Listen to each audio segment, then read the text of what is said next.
Welcome to another episode of the Caucus Corner. We bring legislators and New Yorkers together each week to discuss some of the most pressing issues from the perspective of people of color. I am your host, Assemblymember Mikael Salaj, Chair of the Black, Puerto Rican, Hispanic, and Asian Legislative Caucus. In this episode, we're diving into why knowing and standing up for your rights matters, especially when it comes to government involvement in family life.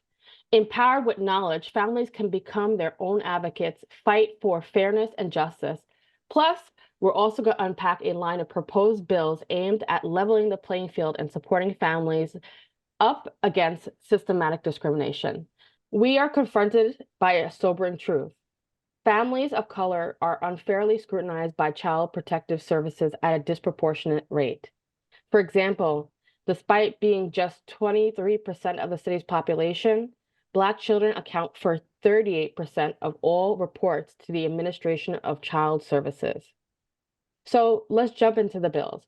First, we'll discuss the Family Miranda Rights Bill. It's alarming that many families aren't informed of their rights when dealing with investigators. Next, we'll examine the Confidential Reporting Bill. Currently, anonymous reporting is permitted, but this bill proposes a shift to confidential reporting.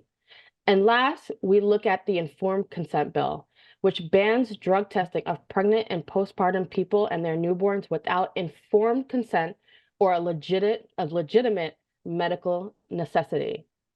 And throughout the episode, we're also going to discuss how New Yorkers can actively contribute to addressing these disparities and supporting their communities. So let's jump right into it. We have some wonderful guests here today to talk really about how we can empower our families, and especially our BIPOC families here in New York State through transformative bills. And so first is, I know Brooklyn's in the house. We have Senator Brisport. Is he on the line? Morning. Morning. Please, give us a quick introduction for the listeners of who you are and, where you represent. Hey, everybody. I am State Senator Jabari Brisport from the 25th Senate District in Brooklyn. It is the most beautiful parts, Bed-Stuy, Ocean Hill, Brownsville, Fort Greene, Clinton Hill, little bits of Prospect Heights, and chair the Committee on Children and Families in the Senate. And we appreciate your service to the state. Next, we have two dynamic guests who really are on the ground ensuring that our families are being well represented. First, I'm going to, lend the mic to Joyce. Please, give us a quick intro. My name is Joyce McMillan. I am a person who was impacted by the child welfare system.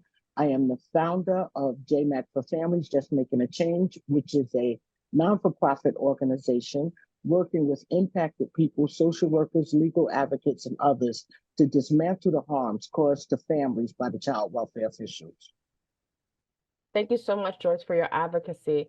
And then next up, we have really, one of the more premier organizations that we have in the state, and in Albany, really a change maker and a loud voice. We have Brooklyn Defender Services on the line. Nila?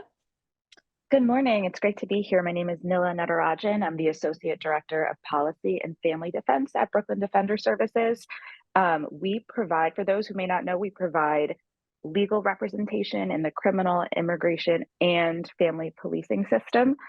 In my role, I work to translate what we bear witness to in and outside the child welfare system, or what we refer to as the family policing system, into real change in Albany, in New York City, across the state, and including at the national level. So I'm very excited to talk about this legislation today. And we appreciate your help, all of you. During this session, members of the caucus have made a serious, really push for transformative bills around families. But before we jump in, Joyce, we were having a conversation before the podcast started, and you said it's about families knowing their rights, and that, all Americans know, what we need to do in any instances. So, Joyce, first of all, why is it so important for us as family, as people, to know our rights here in, America? Anyone who knows their rights prevents their rights from being violated. You have the option of making wiser choices when you understand what your rights are. And I think that is the foundation of America based on our Constitution. So I'm really concerned as to what this could lead to in a larger picture if we allow families not to know their rights when the child protection people come knocking at a door. And really, some of the horror stories that we hear, on the ground. And Nilla, from your perspective, like, what are some instances that you've heard of families really being broken and disenfranchised by the system?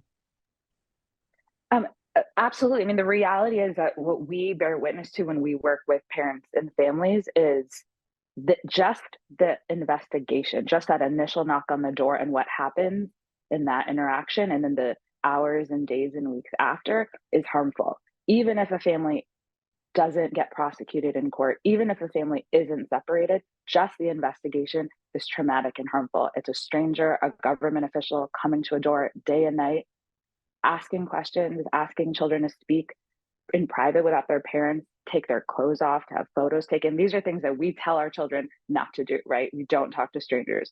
We don't allow people to interact with us that way. And so just that is harmful. Then we're talking about families being torn apart for days, for weeks, for years, and experiencing that invasion over and over again. And we see it generationally, right? The devastating thing is to be in family court and say, "Oh, we represented this parent, this parent's parent 10 years ago when they were a child," right? That's how the system functions.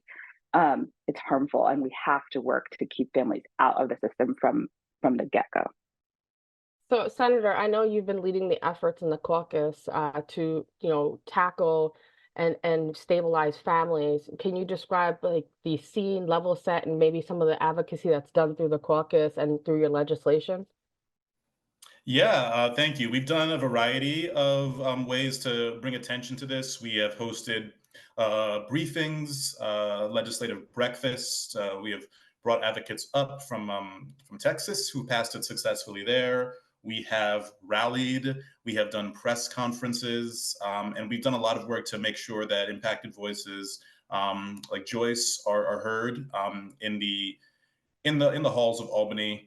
And we'll be bringing up more people too before the end of the year. In fact, next week we have a lovely speaker coming up. So we've been doing a lot to raise attention, and really the caucus is a great hub of organizing, especially for things like this that impact our communities. So, can you describe the bill in chief that we're speaking of, the Family Miranda Rights Bill? What does it entail, and how is it going to empower families so that they are informed by investigators about excuse me, investigators are informed about their parents and their rights? Sure. So we call it colloquial family Miranda rights. It's for the first point of contact with a child protective services worker when a family is under investigation.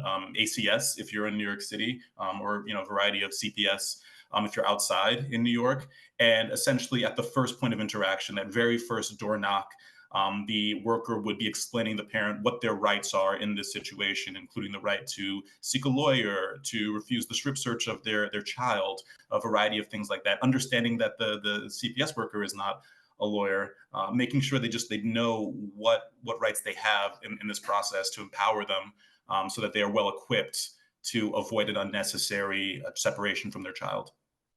And studies have shown that CPS contact occurs at a significantly higher rate among Black families in comparison to other subset.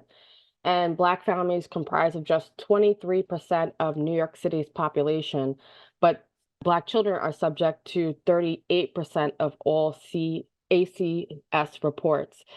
What are all of your thoughts on that? My thoughts are that ACS and CPS throughout the state of New York and the other states that I work nationally on are strategically placed in Black and Brown communities. If we look at the layout of New York City, there are no CPS offices or ACS offices in Soho, Tribeca, Riverdale, the Bronx, but they are in Hunts Point, East New York, Brooklyn, and other areas that are comprised of Black, Brown, and low resource families. And when we look at how we conflate poverty with neglect, it's reasonable to believe that this is who we are targeting, because we are now saying people who lack something in their home are neglectful to their children, which is the furthest thing from the truth. And we spend an awful lot of money policing these families and separating these families and distributing the money to foster care agencies and agents who home the children temporarily, when that money could be spent directly on providing the resources that the families are lacking. I absolutely can build on what Joyce has said. She's absolutely correct. I mean, what we know is more than 50% of Black children in their childhood will experience a CPS investigation. That's just a fact. That's the world we live in right now. And in Brooklyn, we can look at a map, to Joyce's point, and we know that the highest concentration of CPS investigation and reports are in less than a handful of zip codes in Brooklyn: East New York, Brownsville. We know what families are being targeted and surveilled and investigated and experiencing the harm of the system. And to Joyce's point, we also know that families need resources. They need money. They need stable housing. They need access to robust educational systems, after-school programming, food, healthcare. We know what families need. We know what it looks like for families to have those things. To Joyce's point, we can go to Tribeca, we can go to Park Slope and see what it looks like to have well-resourced families that don't experience these investigations. We have the facts before us. We know what it would take to support communities and families so they don't have to experience this. Yeah, I'll leave it there. And go ahead. I'm sorry, I was going to say, and the difference between a person knowing and not knowing their rights are what happened to me. I was a banker on Wall Street when CPS knocked on my door, and I had never been involved with the system before. So me believing the narrative that they have shared and how they have marketed themselves, I thought they were reasonably coming to my home and see that my children were well taken care of. But what they did was an investigation on me, my character, and who they believed I was as a person. And therefore, they separated my children from me. And it took 2.5 years to get my children back. And the children never come back the way that they left. The narrative of them protecting children is just not a true narrative. And we should all protect families from being unnecessarily separated by this system. The outcomes for children are horrific. And so the only thing I see them protecting children from is success. And we should therefore all be very concerned about how they're obtaining the information, how they're utilizing the information, and what it leads to for the family. So how is CPS getting into these houses? Like, you see this over reporting. You would think that there would be a check and balance to prevent, this over reporting.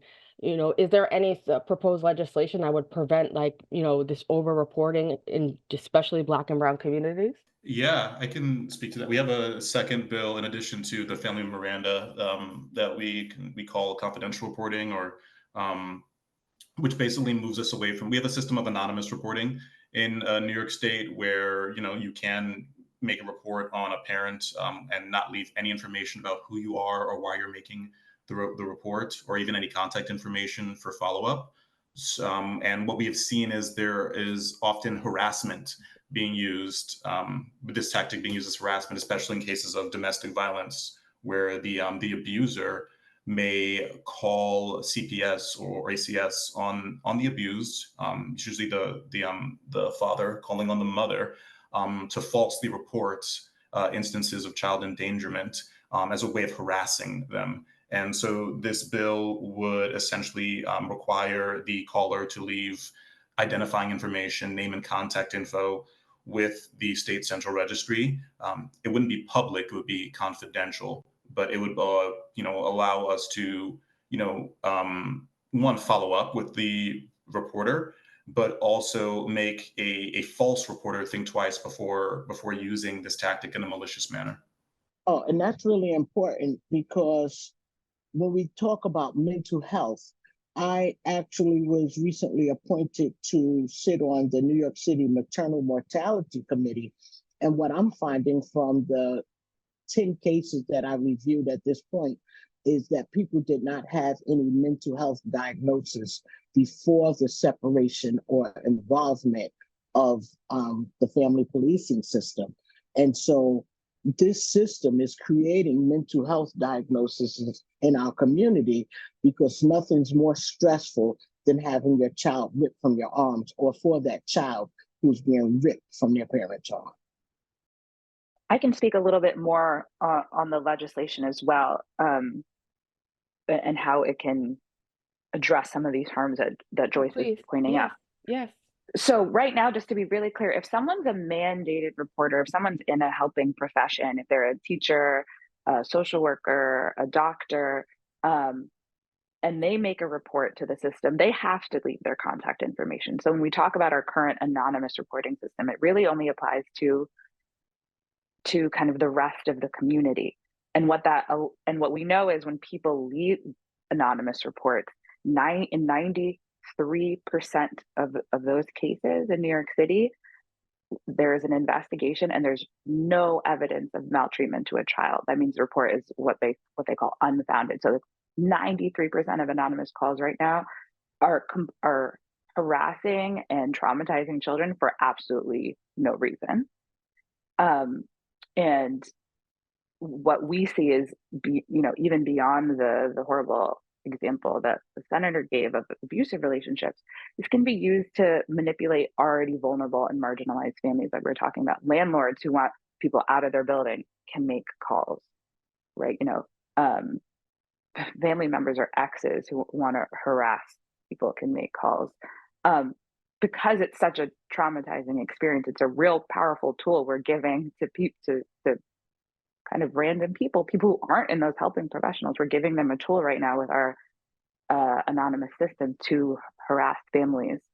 And moving to a confidential system still allows those people to make the reports, but there's more accountability in the process. And a statistic that I read was that 80% of the child abuse reports in New York City alone are unfounded or false altogether, which is this scary, scary number. Absolutely. And that goes back to, I think, why parents need to and families need to know their rights. We believe as a society that when a parent has information, they're empowered to make the best decisions for their children. If a parent understands their child's medical needs or educational needs, their school options, we want parents to have information so they can make well-informed decisions for their children. And so when a parent knows their rights in an investigation, they can make well-informed decisions for their families and children through that process as well. And so families often know when they're being harassed. Families often know when people are making false reports on them, and they can, with knowledge of their rights, they can protect their families from the harms and the invasion of investigation. And I think it's really important to address the question that may be looming for some listeners. And that question is, will children be left in an unsafe environment if families refuse to let the Administration for Children's Services or other CPS agents into their home? And the answer is no, because like the police, they have the carve out where if it is exigent circumstances, they can enter without a court order. And when someone calls to make a report of a concern about a family or a child, copious information is obtained at that time. So we know that they are aware it is not an emergency situation when they show up at someone's door without an order. And I want to kind of put two pieces of the conversation we're having together. What Joyce is pointing out is some people have this discomfort, let's call it, with the idea of telling people their rights at the first point of contact during an investigation. But when we know the system targets Black families, what we're saying is we have a discomfort with Black people knowing their rights. We are approaching that moment with a distrust of Black parents and a belief that Black parents don't have the best interest of their children in mind, kind of as a baseline fact. So I think we really, when those questions come up, we really need to think about where that's coming from and what that discomfort is, because when we say we don't want families targeted by the system to know their rights, we're really talking about Black and brown families. I was about to snap on that. It's 100% correct. And even just recently there was a bill in the floor called the Informed Consent Bill that would prohibit drug, cannabis, or alcohol testing and screening of pregnant or postpartum individuals and newborns without appropriate and full informed consent. And it was a controversial bill for the fact that they laid this whole scene as if, well, women, especially Black and brown women, should be drug tested. It was disgusting. And so, before we jump into the whole nuts and bolts of the conversation behind the bill, um, Neela, can you tell us about the informed consent bill that I'm speaking of? Yes, absolutely. So this is a third piece of legislation that's really aimed at keeping families out of the system. And so right now we live in a world where particularly Black mothers are drug tested during their pregnancy and delivery without their consent, and oftentimes without their knowledge. And so then the results of those drug tests are reported to the system. So what we're doing is it's almost we call it test and report. It's almost like a stop and frisk, right? People in their labor and delivery their bodies are being invaded without their knowledge and without their consent, and then they're being brought into the system in a very violent fashion. And there's two really important parts about it. One is if a medical provider feels the need to drug test someone, it should be a part of their medical practice. And like any medical procedure, a patient should understand what's happening and give their consent. And so if a medical provider is drug testing someone and they don't have a medical reason, they shouldn't be doing it.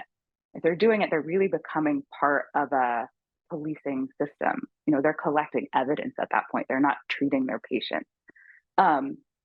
And by doing that, they're breaking down the trust between a patient and a medical provider. And we know, as Joy said, she's on the maternal mortality committee for New York City. We know we're in a maternal health crisis, particularly for Black mothers. And so you're contributing to the kind of the violence and the harm that Black mothers experience during pregnancy and delivery, while breaking down that trust and going from a treatment, caring relationship to a reporting, surveilling, policing relationship.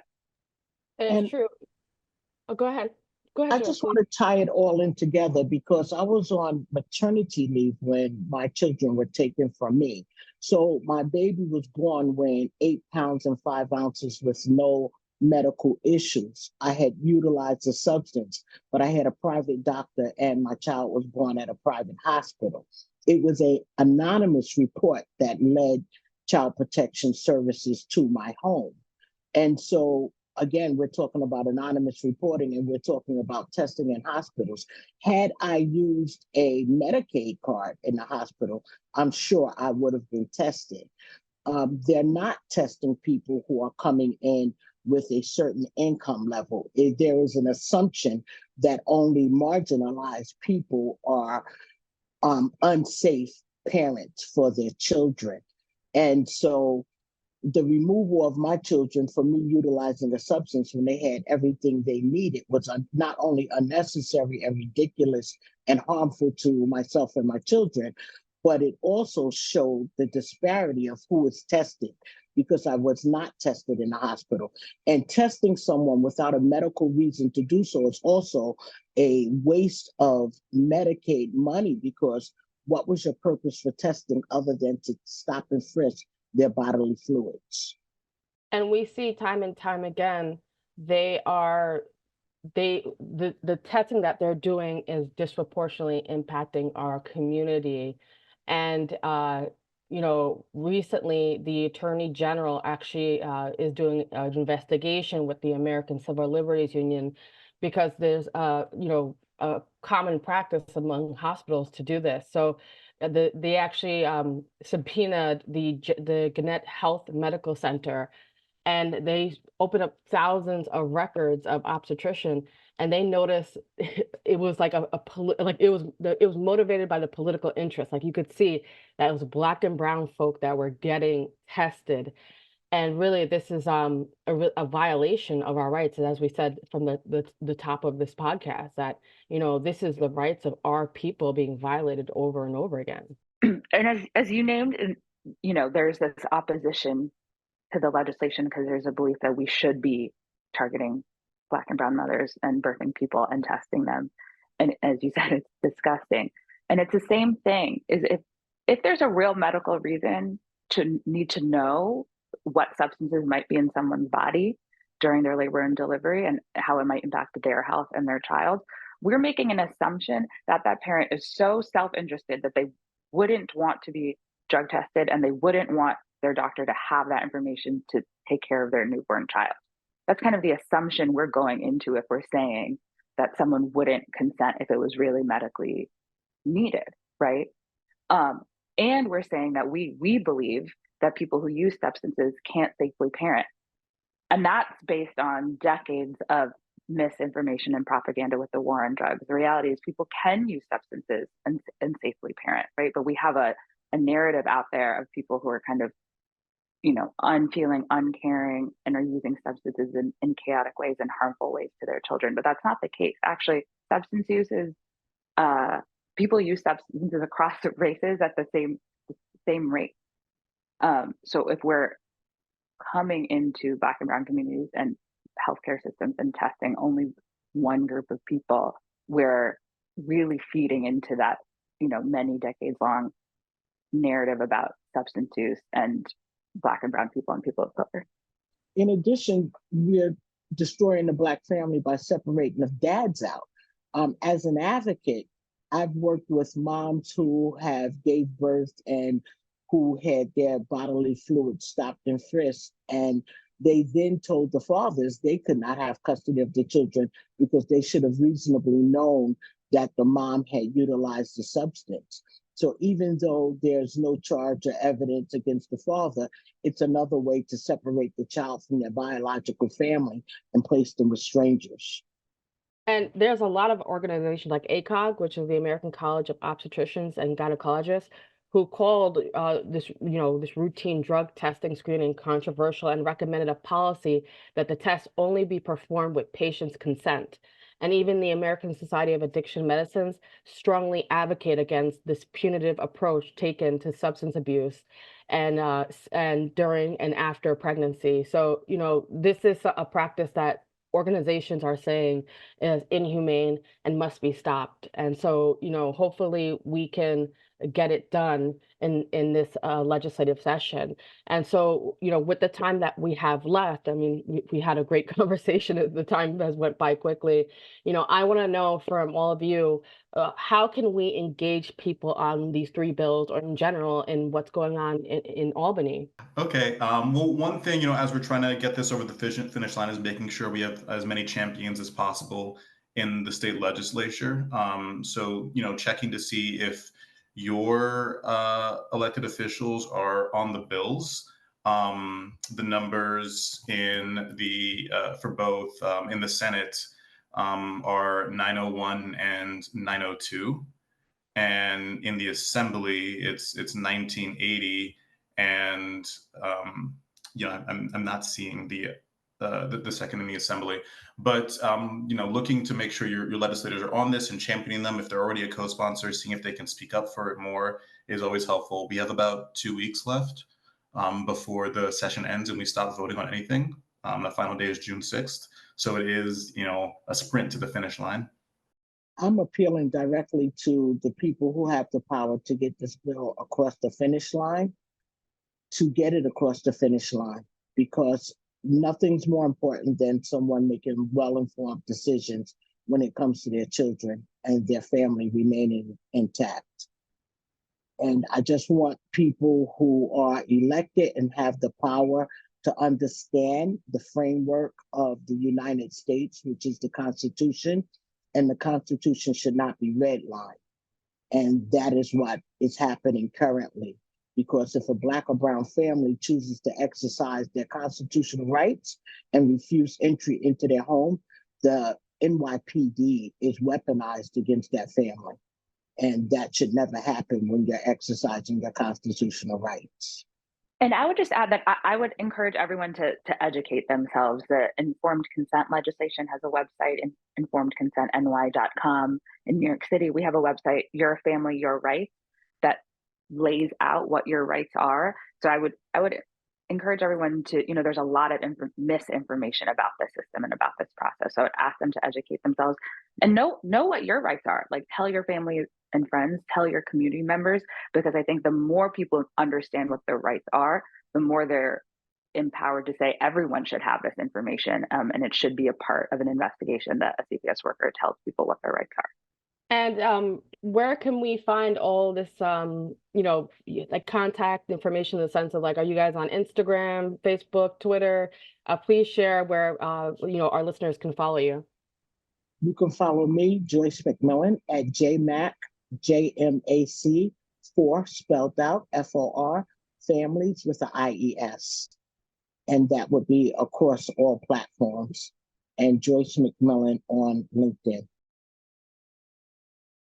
Yeah, you can follow Brooklyn Defender Services on Instagram and Twitter. We're sharing a lot about the family policing system, about your rights, and how we're pushing for this legislation, and as well as other carceral systems, other systems where our community members and families are being harmed. So I would encourage you to follow us in both of those platforms. And Senator, don't be shy. Where can we I follow you? I was being shy. I'm at Jabari Brisport across all platforms. Well, thank you so much. And we appreciate the listeners for hearing this wonderful conversation. You can follow the BPH Caucus at BPHA Caucus across all platforms as well. And thank you to our participants. We really appreciate your knowledge. So I look forward to seeing you in the next week Caucus Corner. Thank you. Thank you. Thank you so much. Thank you.